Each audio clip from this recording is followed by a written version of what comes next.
Dapatkah sahabat mempelai laki-laki berpuasa selama mempelai itu masih ada? Tentu tidak.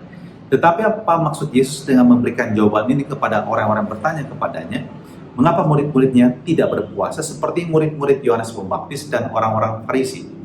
Oke, clear bahwa Yesus tidak bermaksud menghilangkan sama sekali tradisi puasa. Tapi Yesus mau memberikan isi yang baru, makna yang baru dari kebiasaan berpuasa ini. Nah, setelah perikop Injil ini, Yesus akan berbicara mengenai menyimpan anggur yang baru dalam kantong yang baru. Dan banyak orang melupakan sebenarnya inti dari puasa. Banyak orang memahami seperti dalam Perjanjian Lama, dikritik oleh juga Yesaya, ya orang menyatakan ingin dekat dengan Tuhan, mau mendengarkan suara Tuhan, dan banyak orang mengejar kesucian hidup dengan tindakan berpuasa seperti ini.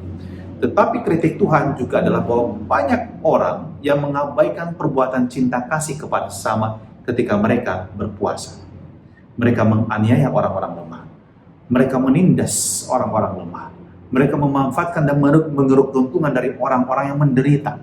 Wow, bagaimana mungkin orang menyatakan dirinya dekat dengan Tuhan, mengosongkan diri, menghampakan diri, menanggung rasa lapar dan haus di sisi yang lain, mereka melakukan tindakan ketidakadilan. Yesus mengajak murid-muridnya untuk hidup bersama dengan dia dan belajar darinya. Apa artinya hidup sebagai suatu persembahan? Yesus mempersembahkan kemuliaannya di surga untuk melayani manusia. Dia menyembuhkan banyak orang sakit. Dia mengusir setan-setan dan dia harus mengalami juga wafat di salib demi penyelamatan umat manusia. Dan kemudian para murid ketika berpuasa, mereka menghayati mengapa mereka berpuasa.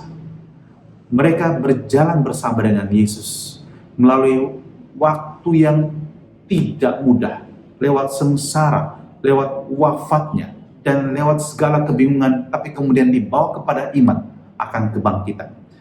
Maka fokus kita di masa Prapaskah sebenarnya adalah bukan soal laku tapa, tidak makan, tidak minum. Tetapi, Anda mau tahu apa? Berjalan bersama Yesus. Berjalan dengan sang mempelai yang telah menunjukkan kepada kita bagaimana dia telah hidup. Bagaimana dia telah mempersembahkan hidupnya semata-mata untuk mengasihi. Maka jika Anda berpuasa pada masa Prapaskah ini, sesungguhnya hidup Anda dipanggil untuk fokus kembali kepada Yesus. Yesus yang disalibkan. Dan inilah fokus kita sebenarnya di masa Prapaskah. Memandang salib Tuhan dan kemudian belajar bagaimana hidup kita pun dapat menjadi persembahan seperti hidup Yesus sendiri. Maka dalam karya kita apapun, dalam pekerjaan kita, kita hayati sebagai sebuah persembahan. Relasi kita sebagai pasangan, dengan pasangan kita, kita persembahkan apa yang terbaik untuk kebaikan dan kebahagiaan pasangan kita. Dengan anak-anak, kita berikan apa yang terbaik sebagai persembahan hidup kita. Demikian juga anak-anak. Jangan kamu tenggelam di dalam hanya mencari kesenangan dan melupakan sama sekali mengenai kewajiban kamu dan tugas kamu terhadap orang tua, apalagi terhadap masa depanmu sendiri. Kadang-kadang anak-anak banyak membuat orang tuanya itu menangis dan khawatir mengenai masa depan mereka. So, jangan menjadi buta dengan cinta model drama Korea sampai kamu lupa mengenai waktu dan lupa mengenai belajar dan lupa mengenai membantu orang tua, melayani orang tua, atau begitu terlena dengan game Anda yang menghabiskan begitu banyak waktu Anda. Kamu harus belajar. Sejak masa muda, hidup kamu pun adalah sebuah persembahan. Kamu melayani orang tua kamu, mendengarkan nasihat mereka, dan bekerja keras dengan belajar, membantu orang tua, itu juga merupakan bentuk persembahan hidup. Dan bagi kita yang bekerja dan melayani dalam bidang apapun juga, hayati hidupmu sebagai sebuah persembahan.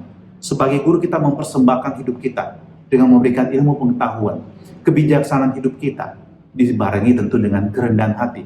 Sebab hanya orang yang mau merendahkan diri dapat melayani sesama dan memberikan kekayaan rohaninya dan apa yang dia miliki itu kepada orang lain demi pertumbuhan orang lain.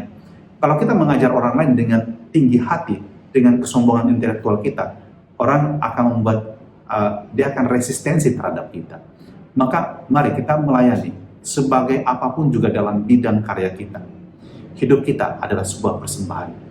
Dan berjalan bersama dengan mempelai dalam peristiwa salib, dalam penderitaannya dan wafatnya, mengajarkan kepada kita hidup yang bahagia adalah hidup yang memberi di dalam ketulusan dan kerendahan hati.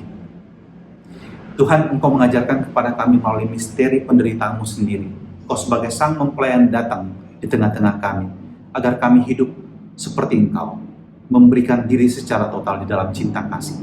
Ajari kami Tuhan agar kami tidak menjadi egois, hanya mencari kesenangan kami sendiri, hanya mencari kemuliaan kami sendiri, mengejar kesucian hidup secara pribadi, dan jangan sampai kami melupakan kebaikan untuk sesama kami.